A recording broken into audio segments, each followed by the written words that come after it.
Stay right there. What are you waiting for? Kill them! Kill them both! No, wait a minute. Is it money you're after? I'll give you as much as you want. May the saints forgive you, because I won't.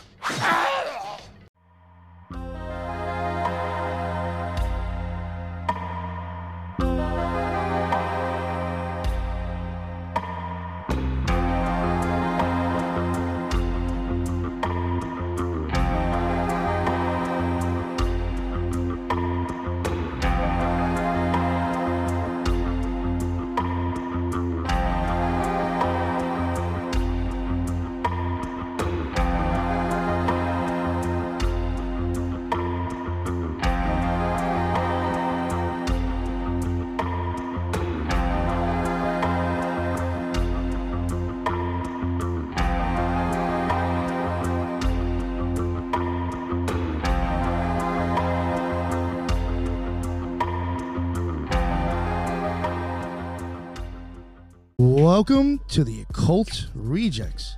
This episode, we got a bunch of people with us, a bunch of rejects here, and a very special guest, an author that I'm very, very excited to have on, especially for this topic. But before we introduce him, I'm going to reintroduce the other rejects. Today, we got joining us Jake. How do you say it like that? The way you spelled that fucked me up. Jacqueline. Jay Quillen. It says Jay Quillen. That's what Sarah calls me. Yeah, okay, yeah. From Universe Unveiled. Yeah, please introduce yourself and let everybody know what's up. Yep. So I'm Jacqueline. I'm the co-host of Universe Unveiled podcast, presented by the Institute for Natural Philosophy. I'm really excited to be here. Thank you, Nick, for the invite. And I think I'm going to get a little bit schooled, so I'm looking forward to that. All right. Yeah. I think all of us, including myself. So, yeah, I'm very much looking forward to this. And we got my man, Jin The Ninja. What is going on, sir? Hey, boss. What's up? Really good to be on this episode. I've been looking forward to it. Josh and I have been looking forward to it for all month, pretty much. And I knew as soon as you sent me the email that this was one I definitely wanted on. I knew that too. So, yeah. You can check me out at Threshold Saints, at Threshold Saints on IG and X Twitter, or at Wukong Reborn, which is my personal account, and also our Roundtable podcast, which is the Grey Lodge, of which, of course, Joshua is a founding member. And if you're interested in that, we have a YouTube, and we are live on X, Friday Night Gnostic Mass, every Friday, 6 or 7 EST, depending on my mood. So you can definitely check us out there. And thank you so much. I'm really looking forward to this. Awesome. Thank you. And the branch. What is going on, sir? Please let everybody know what your deal is. It's a pleasure to be here again so soon. I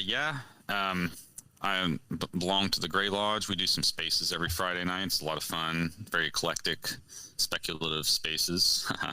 And you can also find me on Instagram as Apocalyptic Aesthetic, and on Twitter as W Birkin Umbrella. Let's get into the names of God. All right, sounds good. Thank you very much, sir. And Tyrone, please let everybody know what is up. What's up, everybody? I'm excited to be here. Like always, I'm excited to learn something new every day. You wake up, you got to learn something new. But everything you can find and learn about me is on my website, rebirthoftheword.com. I have a Rumble account, Instagram, Facebook, Twitter, X, all that stuff. All I'm trying to do is just share what I've learned, and that's it. That's all I care about is just sharing what I've learned. That's it. Oh, yeah. Thanks, Nick. I appreciate that, bro. Of course. No, I appreciate you jumping on. Thank you. And finally, last but not least, Ethan Indigo. What is going on, brother? Peace, everybody. And buy Ethan's book, too. Hey, hold up. Sorry. Buy Ethan's book, too. Yeah, everyone, buy my book. I always like to tell people you don't have to read it to buy it. So don't trip. No, just kidding. Honored to be here. I always enjoy learning so much from the guests. Jaime, this is going to be great, and all the esteemed co-hosts. Easy to find on all the social media, and my books are out there as well. So appreciate being here. Thanks, Nick. No, thank you. Thank you, Tyrone. And finally, we got the guest himself. We have Jaime Paul Land, and he does have a book that is going to be coming out, the Astrological Goetia, the 72 Keys to Angelic and Demonic Astrology. Ooh, so very excited to have him here and to talk about that. I have, touched on the Goetia numerous times on the show, but never really went into it, and would not really consider myself someone to talk on it for a whole episode. I just, I don't think I have those credentials. So we have somebody here who can. So I'm very excited about that. Jaime, please let everybody know, I guess, what other stuff you have that you might want to promote or whether they can find anything. Let everybody know where they can find you. Well, I've got my website, which is jaimepaullambd.com. And on there, I offer services like astrological consultation and tarot and things. But there's also, I do courses in traditional astrology. And other than that, I've got 3 other books out before Astrological Goetia, which are primarily Masonic focused. So they were done on smaller Masonic imprints, but they're available on Amazon. If you just look up my name, you could see, those books on Amazon. This, in fact, the Astrological Goetia is actually my first non-Masonic book, and it's just based on a lot of studies and things into the grimoire tradition and particularly Greco-Egyptian magic, like that you'd find in the PGM, but all the way through the Picatrix, and that's those sort of Perso-Arabic medieval grimoires. And that's basically my zone the last couple of years, like maybe 5 years or so. And all of my work that I do on my website is kind of centered around that particular perspective. But this is my first book that's not Masonic. Like I said, the word Freemasonry is not even in this book anywhere. And I'm thinking that, it's a much wider demographic. So I just wonder how this is going to play out. But I'm very excited about this book, and it's a pleasure to be on Occult Rejects. I appreciate it. Oh, no, thank you. Please. As soon as, like I said, as soon as I got the emails, to let me know about you, and I looked at your stuff, I was like, oh, no, I got to get this guy on. I was just truly excited to cover this topic. Yeah. So, I guess real quick. Oh, you had mentioned the Freemason books. I know on your site, I think, if you don't mind, maybe I know I think you've had experience as being a Freemason member, and you are also associated with Mark Stavish and stuff like that. I don't know if you wanted to promote that or just go over that real quick too. Sure. Yeah, I'm the instructor of astrology at Mark Stavish's Institute for Hermetic Studies, and he and I are very close, and I've known him a number of years. And I pretty much, I've done a lot of speaking just all over the U.S. on the Masonic circuit.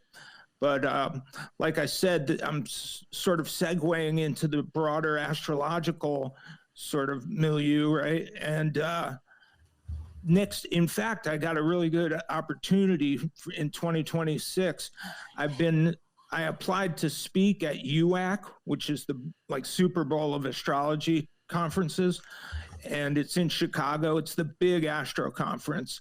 So I'm speaking there in 2026. So I'm very excited about that, and they in fact put me on a good slot too. I think I'm Saturday at 4:30 before dinner. Yeah. Nice. So, good for you. Really looking forward to that. I think that's going to bring a lot of visibility to my work, which is always nice. I definitely think that will help for sure. Congratulations. Yeah. Thank you. What brought you to, I guess, what was the reason for you writing this book? What was going to be different about this book than all the other Goetia books out there? Well, because I've been focusing on that the last few years, I in fact found a little chestnut that nobody has written about before. So that's what, that's kind of the aim. I think when you're writing a book, you want to have a novel thesis. something that hasn't been trampled all over for hundreds of years. And I found something that has never been worked up in the literature, and I've never heard anybody talk about it. So it's basically using the quinaries, so the angelic and demonic 5-degree arc segments of the ecliptic, and using those in astrological delineation. So if that sounds too specialized, I could say it another way. It's something that you can use to delineate a chart, right? Everybody, you know how in regular, just traditional astrology, everybody has the planets against the zodiac, and the planets are sort of colorized by the particular zodiac sign that they're in. It sort of blends significations and changes the sort of quality of that planetary expression. Like if you have Jupiter in Cancer, that's like different than having Jupiter in Aries. You know, there's a total, it's Jupiterian, but it's a different Jupiter. So according to quinarian astrology, which is what I've been calling this, your planets are also in a certain quinary at any given time. Like you might have your sun in the, 15th quinary, and it's just, depending on the angel or demon that rules that segment of the ecliptic, and they're 5 degrees each, that sort of colors the interpretation of that planet. Now, I was doing this a number of years ago. I was doing this probably 10 years ago, and I was thinking about which quinary my planets were in, not just my sun, but all your planets, right? And I was like, has anybody talked about this? Has this been something that people have, worked over already? And I found that hasn't been the case, that there's no record of it in the literature. So I was like, kind of a no-brainer. I was like, I've got to write this book, so that's kind of what started this project, is necessity, really, at first, because I wanted to do that for my own chart and the charts of people who I read their nativities for, and I wanted to be able to tell them about the demons and angels. So it's a totally different perspective on the delineation of planets, because instead of merely looking at them in the sign or in the decan, you could look at them more even, exact. You can get an exact picture of them in a 5-degree arc segment, as opposed to 10 or 30 degrees, 10 for the decan, 30 for the sign, so it's just fine tuning things. And I was attracted to the idea. Nice. Is that too much? Is that too, because I could break that down more. Nah, you should have kept going like the Energizer Bunny going, because I was in it. You shouldn't even stop. I was gonna ask you, I understood where you're going with it, and I just wanted to say, like, for the listeners and people even on the panel who aren't maybe even quite sure about the Goetia, maybe I should have asked this first, but I mean, it's really no big deal. What do you think the point of the Goetia and the way you're looking at it? Like, what's the point of the book? Or like, what do you think that actually is? You know what I'm saying? Like, yeah, I think I do. So, I believe in magic as an objective phenomenon, so for me, it's not psychologized. I don't believe that the Goetia, for example, the demons of the Ars Goetia, I believe that they have an objective ontology or reality of their own, and it's not contingent on how, like, me psychologically projecting that into the world. So I believe in their reality, the demons' reality, as being real, that there are these demonic forces, right? These entities, really. And same thing with angels, though they might be a little more abstract. Like angels, they've been talked about from Iamblichus all the way through John Dee, people have talked about the angels as being mathematical equations. You know, they're more like abstract mathematical entities, which makes sense to me. That doesn't lessen their sort of reality as an entity just because they're abstract. You know, it's kind of a Platonic thing. There's forms, and then they get more and more solid as you go down the scale from the one to the noetic realm of, yeah, exactly. And all the way down to like Kabbalistically what you would call Malkut or Asai, what's it? Asai, A-S-S-I, Asai. H, yeah. Asia. Yeah. I always fucking Asia, yeah. You know, you're talking about Plato on the one. I actually dropped a 2-hour show on Plotinus yesterday.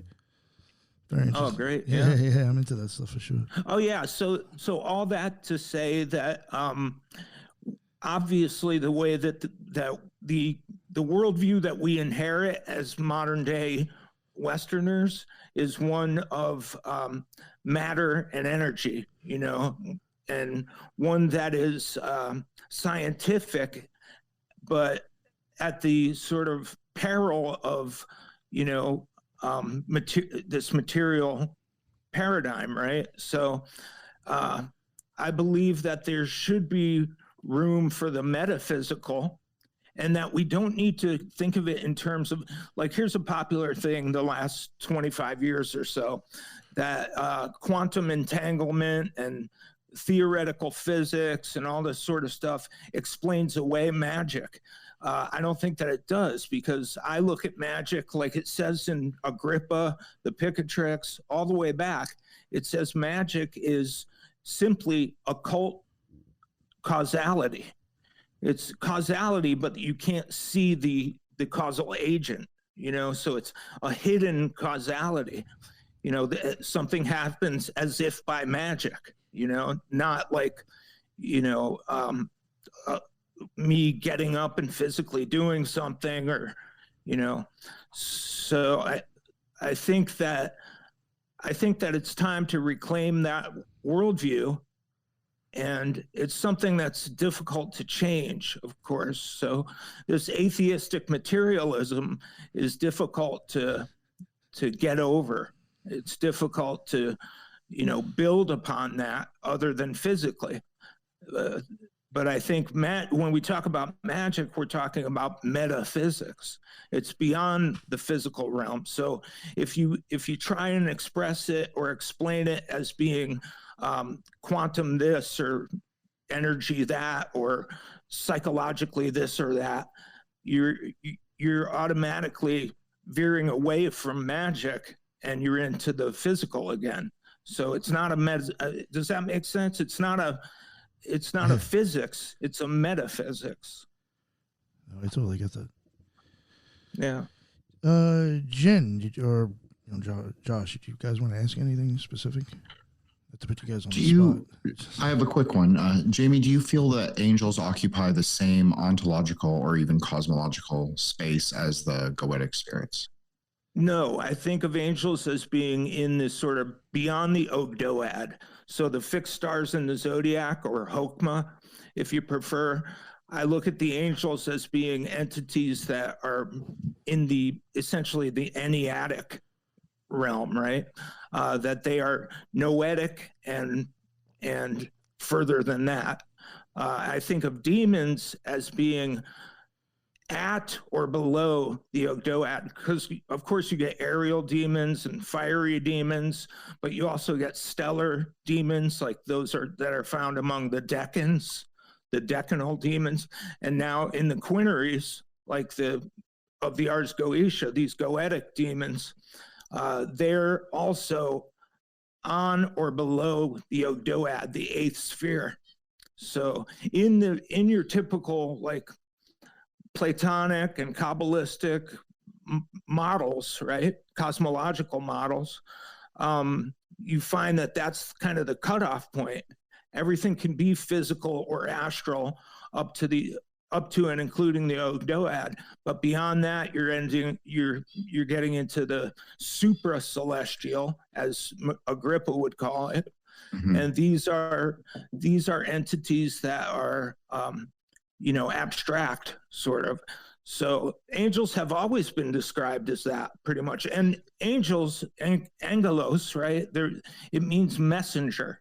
They're messengers from the one to the down to physis, what the Greeks would call physis.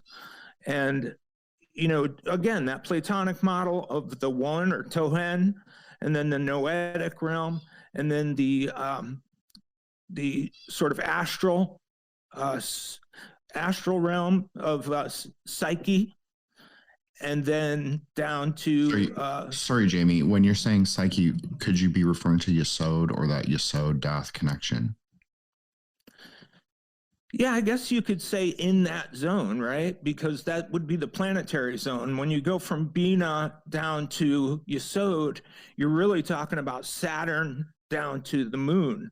So we happen to live in the sublunary world, right? Where humans inhabit the sublunar realm, that is to say below the moon. So the astral realms and of psyche, would be between the moon and all the way up into Hokmah, the fixed stars in the zodiac. So it's you're one of the first occultists. Sorry, Jamie, but you're one of the first occultists I've really heard refer to Hokmah as being this place of fixed stars. I also refer to it as like a place of flux, a smoky place sometimes. But right. It's good to hear that I'm not totally, out on a island. Right. Yeah, it's I definitely think these models are compatible. And if you look at the tree of life, the zodiac fits on Chokmah too, doesn't it? Yeah, the fixed stars on the zodiac. If you look at the tree of life, it's really just the Ptolemaic cosmos, with Malkuth being the realm of the four Empedoclean elements, that are in a state of flux, a state of what Aristotle would call generation and corruption. And then once you get up to the moon and that sort of etheric sphere and beyond, then you're talking about, the astral, or the realm corresponding to psyche in the Platonic and Neoplatonic cosmology. And going all the way up again to Hokmah, fixed stars in the zodiac.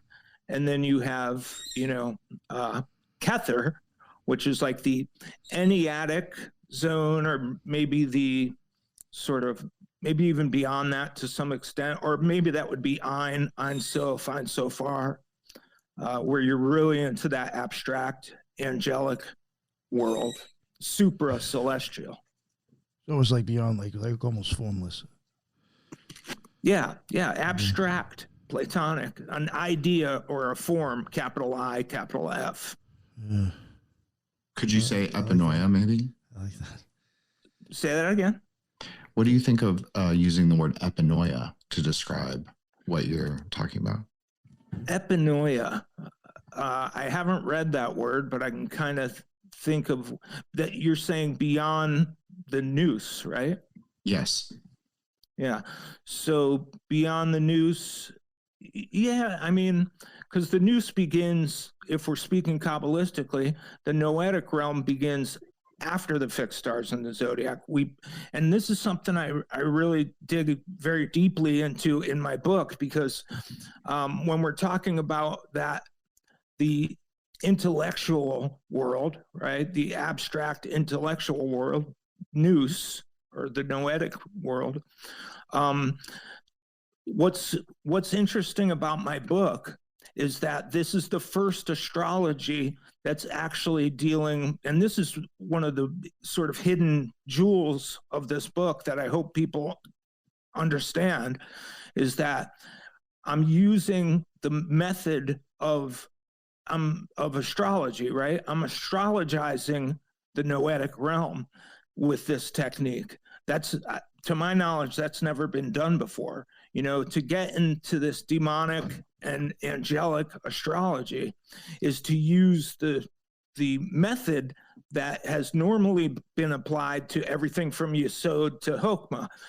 That is to say, from really the world, like the Malkuth or Asya, all the way up to Chokmah, the fixed stars in the zodiac. That's where our magic has been and our astrology has been. But this is to take astrology beyond the Ogdoad. So now we're using the methods of astrology to work with angels and demons. So, and I've never seen that before. So I think that's something that's of interest, is these philosophical implications of this sort of astrology. Like you have Agrippa, for example. Agrippa has 3 books, and they're cosmological, because book 1 is elemental and sort of natural, the natural world, elemental world. That is to say, the sublunar. The second book is sort of astral and celestial. That is to say, this zone between the moon and the fixed stars in the zodiac and everything in between, all the planets. And then beyond that is what Agrippa calls the super celestial. So that's the nous or the nous, and that's this abstract plane. That's where Plato's forms are.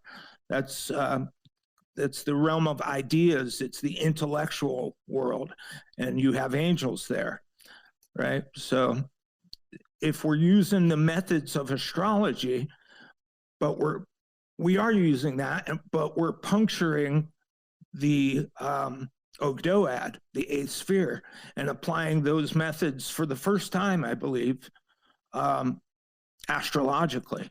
Does that make sense? It's really quite profound what you're saying, actually, to be honest. Yeah, I don't know. I thought so too, right? Years ago, I was thinking about this stuff, and I looked, and nobody was talking about it. Nobody had written anything about it. I mean, I'm sure people have worked this before, but they left no record. I haven't heard anything of it.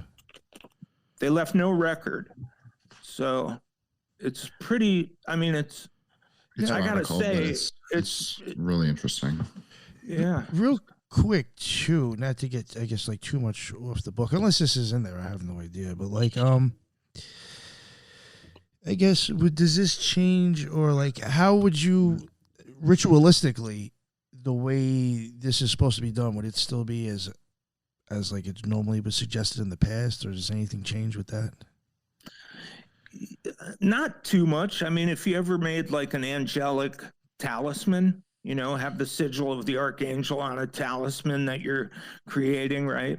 That has been done, right? But typically for an election, when you elect when to do something, an astrological election is when you preconceive of a time and day that you want to set a cycle in motion.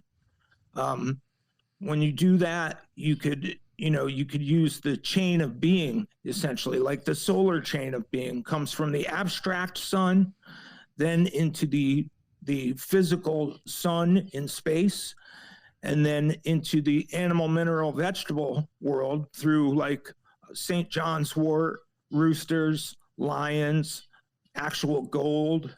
You know, there's this chain. Every planet has a chain that is stratified through the worlds, you know, from the intellectual, the sun behind the sun, the idea of the sun, and then into the astral or celestial, the actual sun, the fiery ball that we see, and then down into below Yesod in the sublunary world.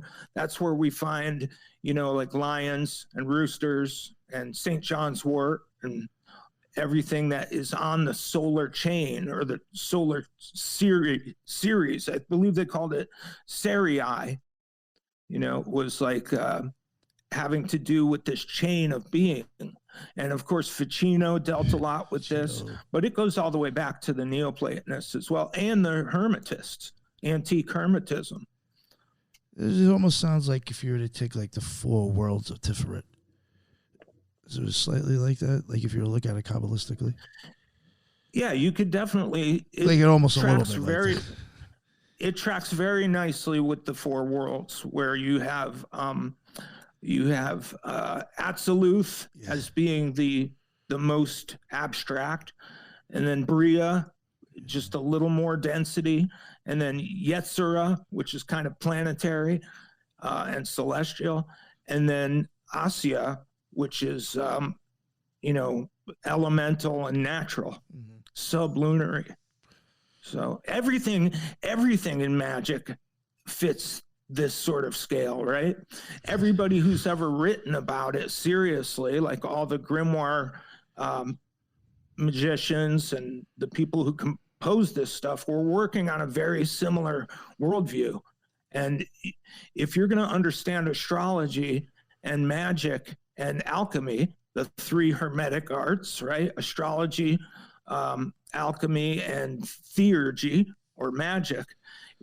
That's a form of magic. It's a lot wider than that. But if you're going to understand the hermetic arts, you have to know the cosmology they're working with. You have to know what world you're in, essentially. And sometimes you have to stack your synthemata, as they call it, which are representations of that, let's say, solar entity, right? You have to be able to suspend those in a chain if you're going to do, say a talisman. Let's say you're going to make a talisman. You would do it, and again, we'll just use the sun because it's easy. If you're going to make a talisman, you have to do it when the sun is in Leo, or maybe Aries, because the sun is exalted in Aries and the sun rules Leo. So I'd put the sun in one of those 2 signs. I would do this on a Sunday, which is the day ruled by the sun. And I would do it during a solar hour. The hours of the day, the natural hours of the day, they expand and contract depending on daytime, nighttime, and the equinoctial points. But I would do it during a solar hour, and I would set up as much synthemata as possible. I would burn the appropriate fumigation. I would have like a yellow candle. I do this stuff all the time, making talismans.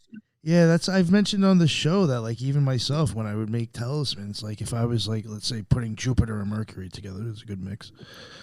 I could pick, like, I'll do it Thursday on, like, the hour of Mercury, or I'll do it on, Wednesday on the hour of Jupiter, like when I make the talisman, and like I may not even do the ritual then, but I'm going to pick that day and time to even construct the talisman to make it for the ritual that I'm eventually going to do.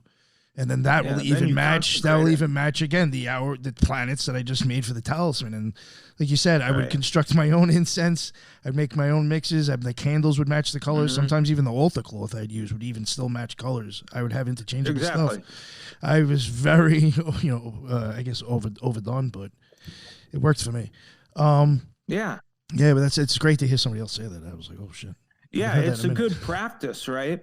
And a lot of people in the grimoire, so here's a little bit of a mix-up, right? A lot of people who are more familiar with the operative magical procedures, they're familiar with grimoire magic and stuff like that. They sort of stop at planetary day and hour, Sunday on an hour of the sun. And that's kind of and that's good, right?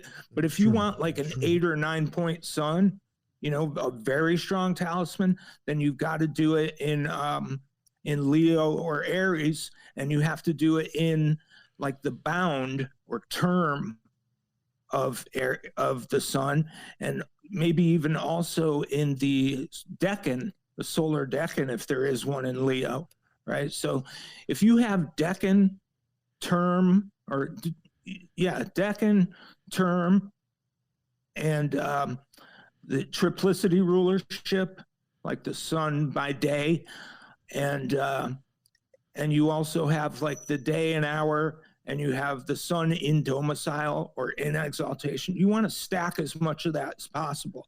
And it goes beyond merely having the planetary day and hour. If you're doing a whole chart election, you could get crazy with that stuff. Yeah, for sure. You can get totally crazy. Yeah. Did you just random question? Sorry. Did you have an experience with the hexagram ritual? No. Okay. That's literally above my grade right now. Oh, okay. All right. No, I just know it's for I used it for planetary energy, so I was just wondering if I've seen it used, and I understand how, the hexagram and the six planets with the sun in the middle. So I understand the premise of it. I just haven't personally practiced that because I'm just coming up to the portal grade in Golden Dawn right now. Okay. So I haven't worked any of the adepti grades yet. Gotcha.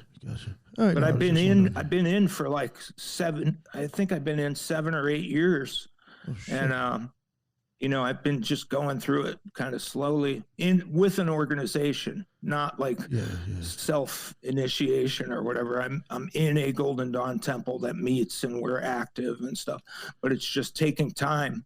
I in fact have to go to Victoria, British Columbia to get my portal grade because that's where one of the chiefs is, so I have to fly for my grades typically.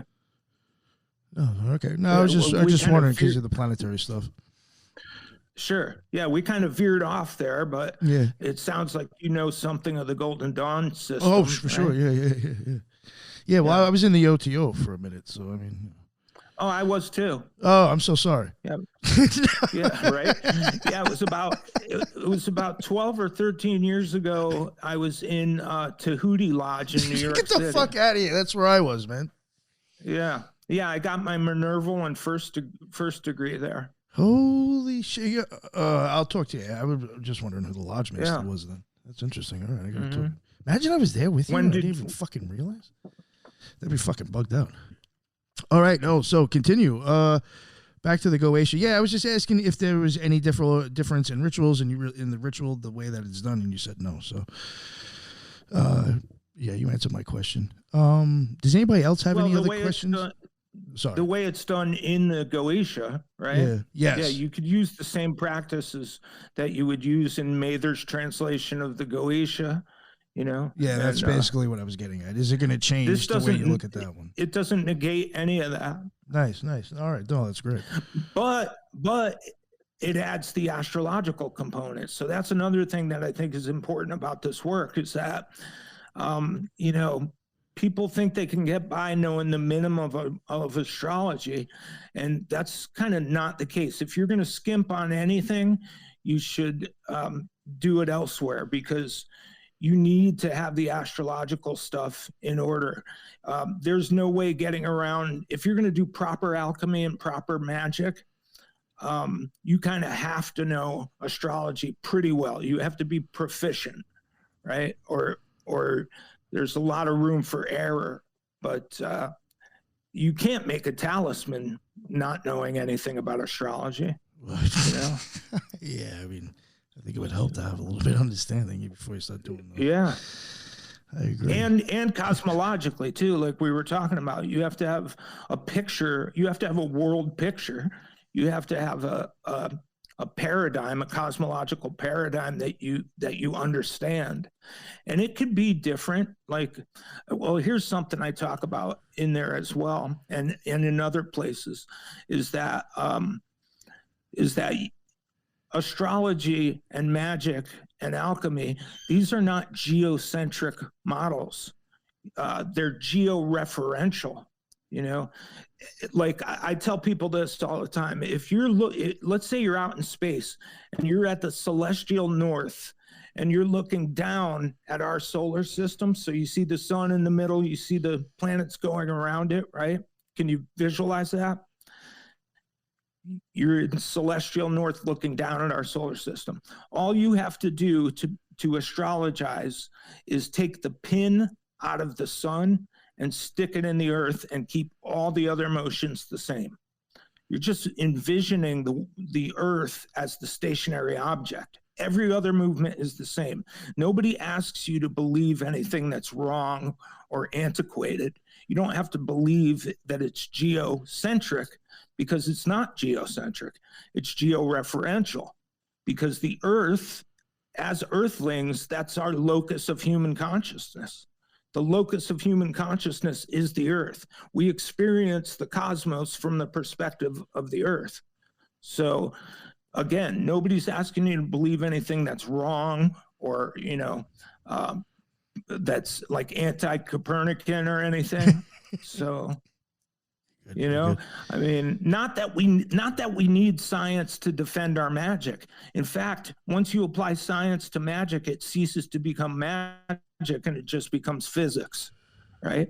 So you don't need the atheistic materialism and nihilism that modern scientific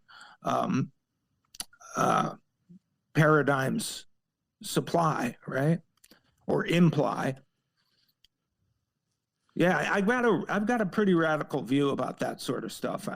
I don't need to psychologize magic or astrology.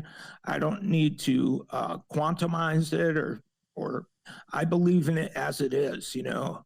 It's a metaphysics. So I'm not trying to explain it away by quantum and physics and theoretical physics and psychology. I expect you to do that. A lot of people, you'd be surprised. A lot of people do that. I know tons of people who are practicing magicians, let's say, and alchemists and astrologers who try and put either a psychological or a physical sort of veneer on it so they don't feel embarrassed. I could see that. Did anybody have any questions?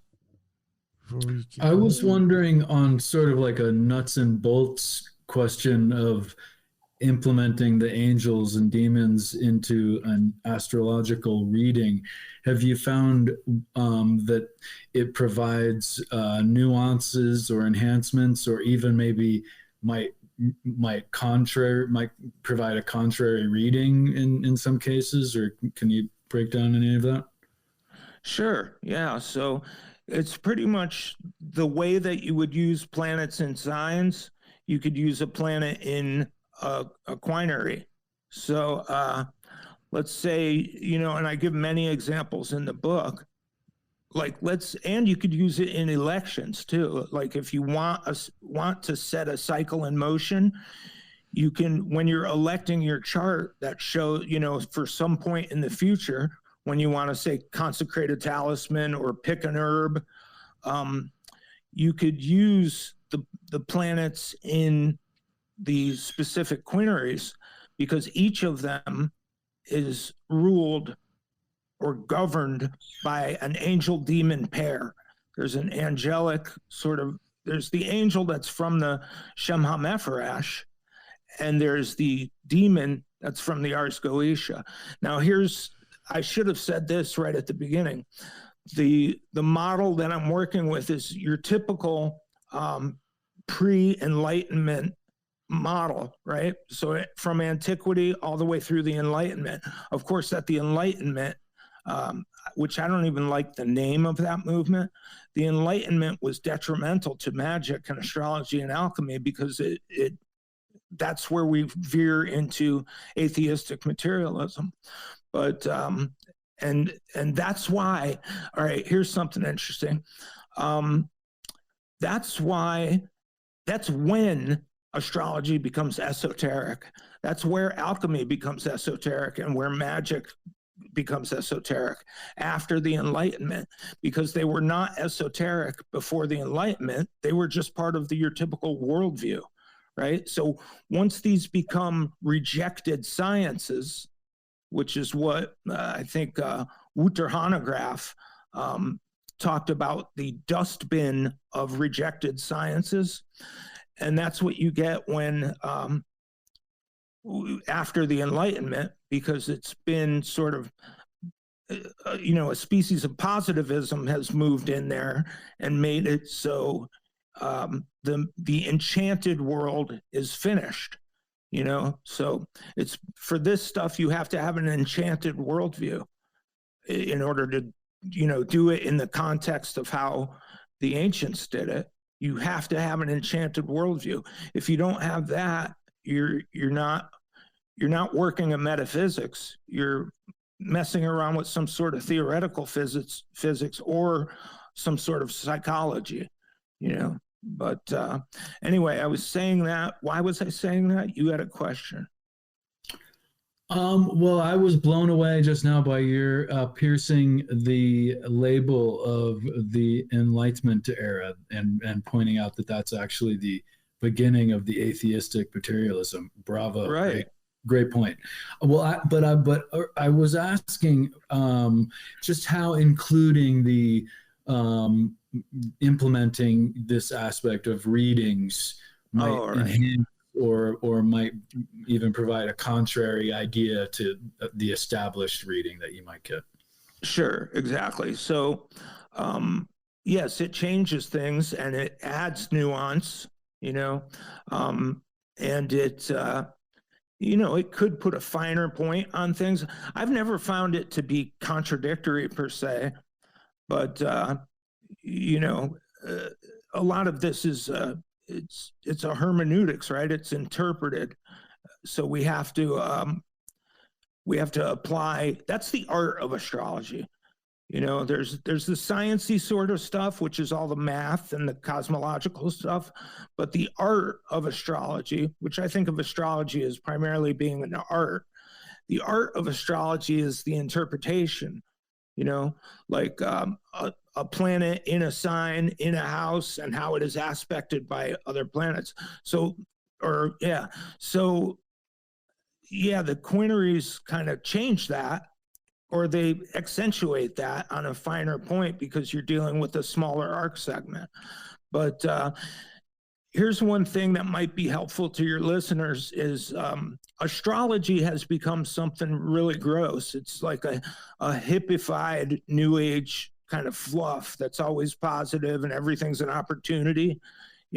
That's 20th century post-theosophical astrology, which I think is garbage. The astrology of the last 100 or 2 years is primarily trash, and it's based on like what they call the 12-letter model or something. I forget, 12-letter alphabet or something, where it's like they have such a misunderstanding that they could say that Mars equals Aries equals the first house, and do all their delineations based on this, super simplistic, overly simplified perspective, right? Whereas, you want to think of it, the best way to explain it is the theater analogy. Anybody familiar with the theater analogy in astrology? Well, I'll tell you what it is. It's planets in signs, in houses, and having aspects with each other. The four, planets, signs, houses, and aspects, the four major elements of astrology. Planets are in signs, they're in houses, and they aspect each other, is the same as an actor in wardrobe on a set and having dialogue is. It's kind of one for one. The actor has wardrobe on and they're on a set or in a certain place on the stage and they're having dialogue with other actors, right? That's the same as a planet in a sign in a house and having aspects with each other. So it's a good analogy to use, because imagine the actor, he or she puts on a wardrobe and that sort of changes or colorizes their natural planetary expression. And then they're on a set, like say you got a kitchenette over here and a couch and a writing desk, the actor could be at any number of those houses or sets.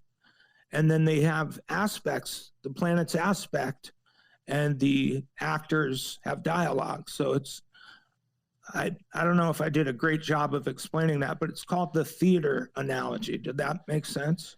Yeah. It made me think about oh God, I forgot what they were called. I think didn't Crowley do some stuff on like these like drawn out plays that are kind of on planetary energies? Yeah, he had the rites of Eleusis. He called them. They had very little to do with Eleusis. They were more like his sort of invention, and he did it for each of the planets. I've seen the Rite of Mars in Santa Fe one time. Nice, that's cool.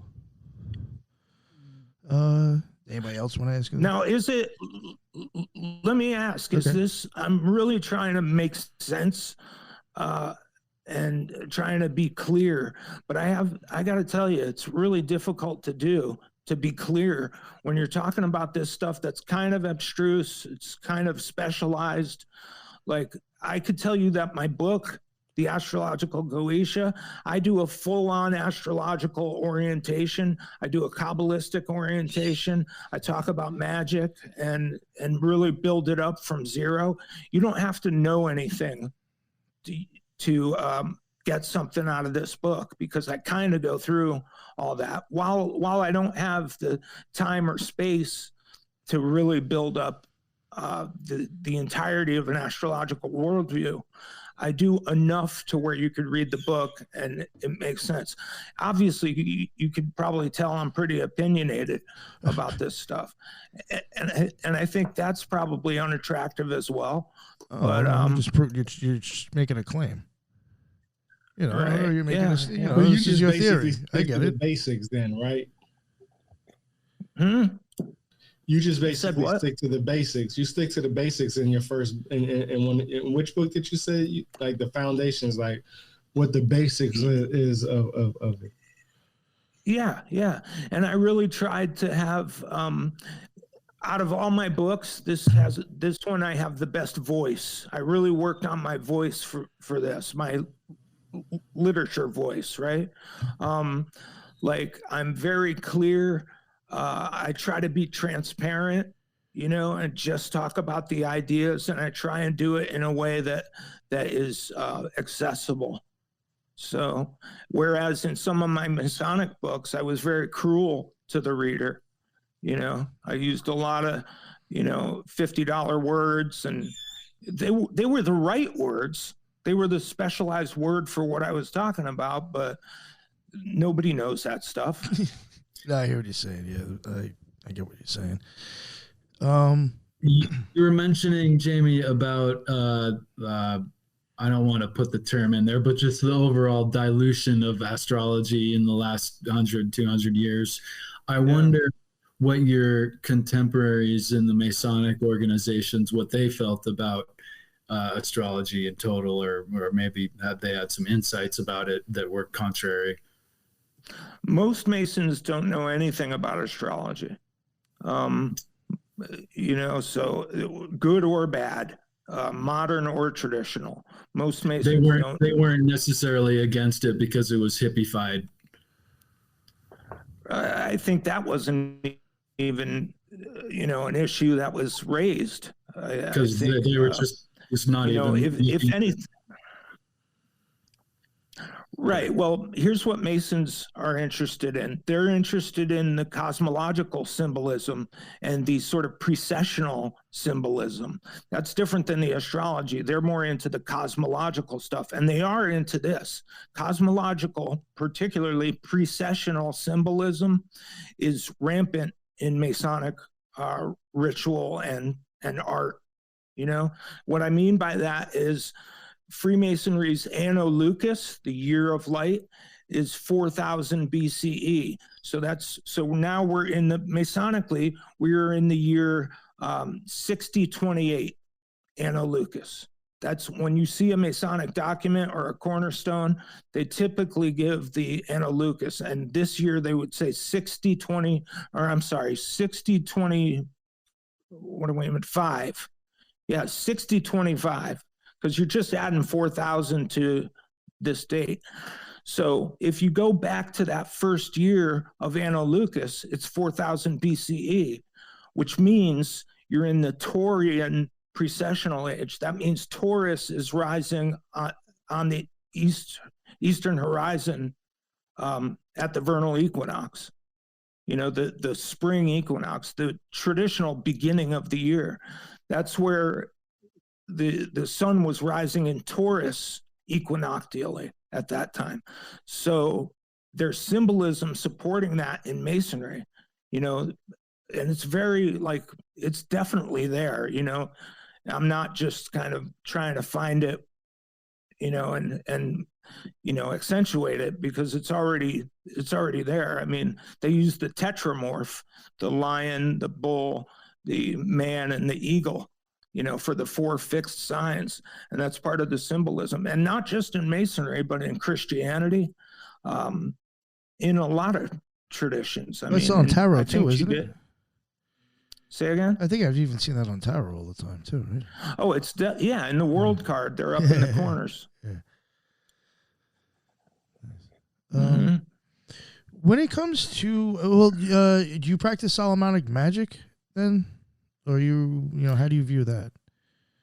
Yeah, I mean, I've done some of those operations, but well, I would assume, like, is that how you go about with the Goetia, you know, working with the Goetia, is through Solomonic magic? Ritual? Well, so I don't work it exactly the way it is in the Goetia, because my focus is more Greco-Egyptian magic. Okay. And like you would find in the PGM, but also medieval Perso-Arabic magic. That's my favorite stuff, is the Hermetic magic of antiquity and the Hermetic magic of the Islamic Golden Age, basically. When you had actually the last holdout of the antique Hermetists was in, I want to say, the year 600 or 900, right in there somewhere. You had what they were known as was the Sabians of Haran. The Sabians of Haran. Haran is this place that's in eastern Turkey. That was the last place where you had Hermetic paganism that was an unbroken chain stretching from Hermes Trismegistus through like the Neoplatonists, etc., through the Hermetists, and all the way up to the Sabians of Haran in an unbroken transmission. And that's what we call Hermetism. That's antique Hermetism, which is the doctrines of Hermes Trismegistus. But the way you get Hermeticism is different than Hermetism, is after the fall of the Byzantine. So the Sabians of Haran got snuffed out, and there goes the last of antique Hermetism, and it was totally defunct for let me see how many years, about 700 or 800 years. And then the fall of the Byzantine happens, and then all that Platonic and Hermetic literature comes to the court de' Medici, where Marsilio Ficino starts to translate that stuff. And this sparks a new Hermetic revival. And that in turn sparks the Renaissance. You wouldn't get a Renaissance without the Hermetic revival in Florence. Yeah, the Medicis paid Ficino to do that. Well, they paid for it or whatever, yeah. Yeah, he did Plato and Plotinus, right? I think he did both. Or the Enneads? No. Did he translate the Enneads? Yeah, I think he did some Plotinus. He definitely did the Hermetic corpus. I mean, maybe even the discourse on the 8th and 9th, but I know he did what we tend to refer to as the Corpus Hermeticum, is those 17 books, the 17 books of the Hermetic corpus, the popular ones that you get. They're typically together, you know, there's like 17 books. And Marsilio Ficino translated those, and that was just blowing everybody's mind. Yeah, that guy had a huge impact, I think. Well, he started, I mean, you could say he started the Renaissance. So that's kind of an impact. All right, yeah, that was interesting. All right, I was just wondering if, because then that would get into the whole thing, like, you know, depending if you're doing, I guess, you know, the Solomonic, I was gonna like, are you actually, you know, getting the triangle? Do you think you're actually? Oh yeah, you know, I don't have the gear, but I've done goetic operations. I typically, you know, I've used tarot to do that, because if you have a tarot deck, you can make a temple. A temple is a cosmological structure, right? A temple is, you have the altar as an axis mundi, and you have directionality from there, the cardinal directions. And you're basically, well, that's what theurgy is. It's a demiurgy that we participate with God. It's a theurgy is working with God or working as God. So you're creating a cosmos, and if you're creating a cosmos, that's a demiurgy, right? And that's why Iamblichus called magic or theurgy microcosmogenesis. He said, creating a little world, microcosmogenesis. So every time you do a magical operation, you're basically, you know, if you're doing like your banishing ritual or whatever you do, you're essentially making a cosmos and an axis mundi. I bring that up because tarot cards have a cosmological aspect to them, you know, where if you take the pip cards, there's 36 pip cards, and those correspond to the decans or faces, the 36 faces, 36 decans. You have all the planets in there, you know, the planets, you have the moon with the high priestess, you have Mercury with the magus or the magician, and so forth. You have the 7 visible planets. You have all the zodiacal signs, like the Emperor is Aries. Yeah, and you have 3 of the elements.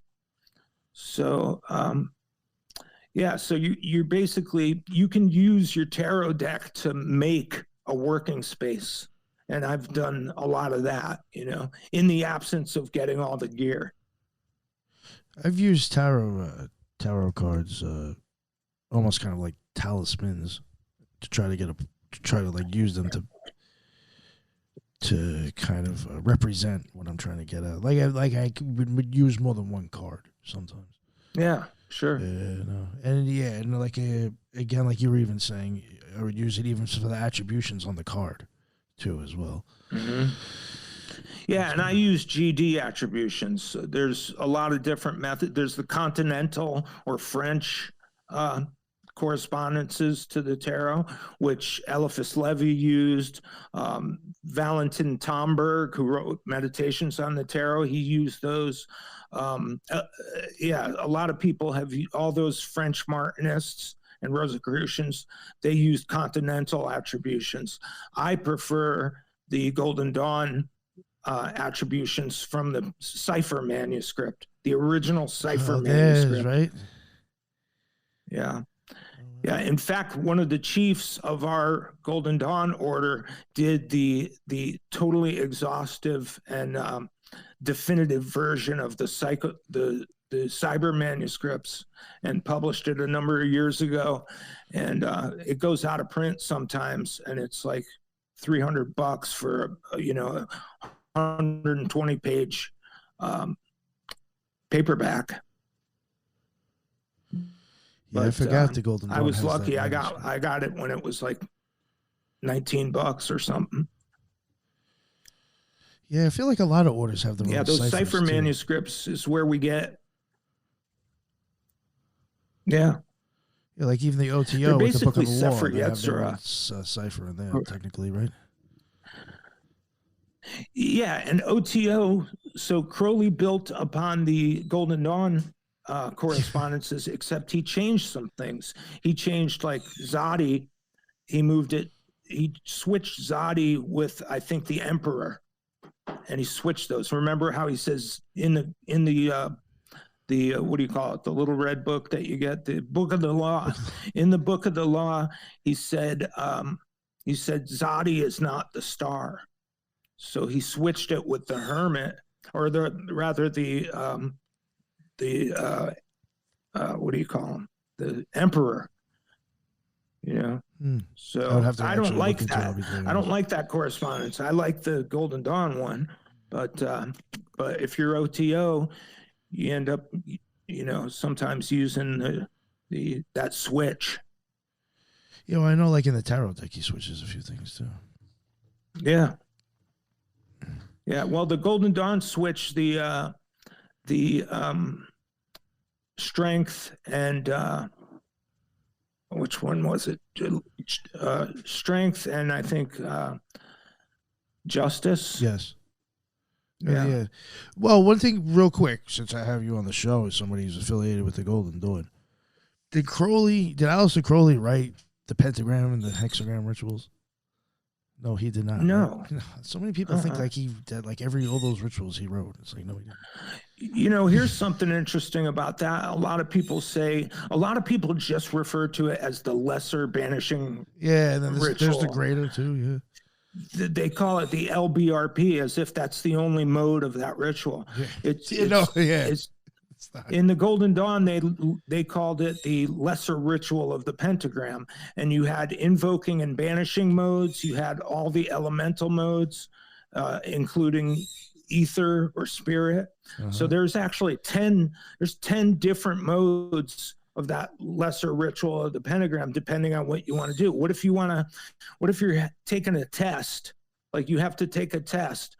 I would do an invoking air. Ritual. So instead of doing that earth pentagram that people do, the banishing earth pentagram, I would do an invoking air pentagram, because you're invoking the intellect. And then open the portals. It's actually quite a nice ritual. I mean, it really. No, I've used the greater for a while. I actually enjoyed that. Yeah. Mm-hmm. Very useful. Very simple and pragmatic. Yeah. No, I get what you're saying. That's cool. Could I ask one? I hate to protract things, but could I ask one more relevant question? Yeah. So within the lodge, can you maybe speculate for a moment? Because when you said the lodge could be kind of constructed with the major trump cards, is how I interpreted it.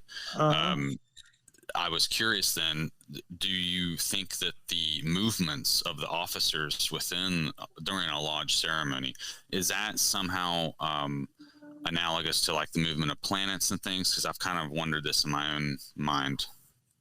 Yeah, there's what they call circumambulation.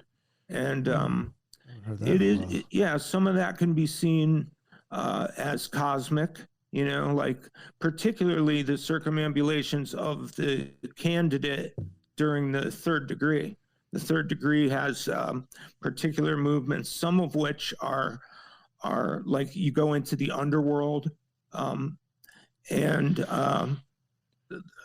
you have, in fact, the senior deacon who conducts the candidate, and the senior deacon is mercurial. So he's like the mercurial sort of exemplar. And that's one of the like hermetic points in the craft of Freemasonry, out of many, right? But because how Mercury guides the sun into the underworld. Mercury and Venus are always within 27 and 48 degrees of the sun, respectively. Mercury is always within 27 degrees, and Venus is always within 48 degrees of the sun. So when you get that primary motion, they call it, rising in the east, setting in the west, culminating in the south, and setting in the west, you'll find that Mercury is the conductor of the sun. So that particular circumambulation has a pretty concrete planetary interpretation. But there are others. Yeah. That was lovely. Thank you so much. Yeah. Yes, thanks. Are the birds better? Oh, no, it's back again. Some other noise now, too. So we'll probably just wrap it up. It's good enough anyway. Yeah. I guess real quick, Jamie, let people know where they can find all your stuff. Whatever you want to try to plug. Yeah, you can.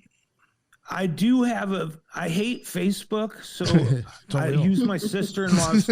I use my sister-in-law's account, and she lets me have like my author page appended to her account. So I do have an author page, but I can't get messages or anything like that. So, but it does. I do put important events up there. You know, I get on there about once a week or so and put all events up there. And I did make an event for my book release too on September 23rd. So if you want to come to that, you could just, and then my website, please visit JaimePaulLamb.com. JaimePaulLamb.com. Awesome, and I'll make sure I include that in the bottom. Yeah, and everybody else that was on the show, I will include the show notes in the bottom. I'll include your website and all the other stuff that you left. I'll make sure that those links are in the bottom. Thank you very much again, Jamie, for coming on. Very interesting take on this, and it's it piqued my interest. It definitely might be something I'll look into a little bit more, actually. Thanks so much for having me.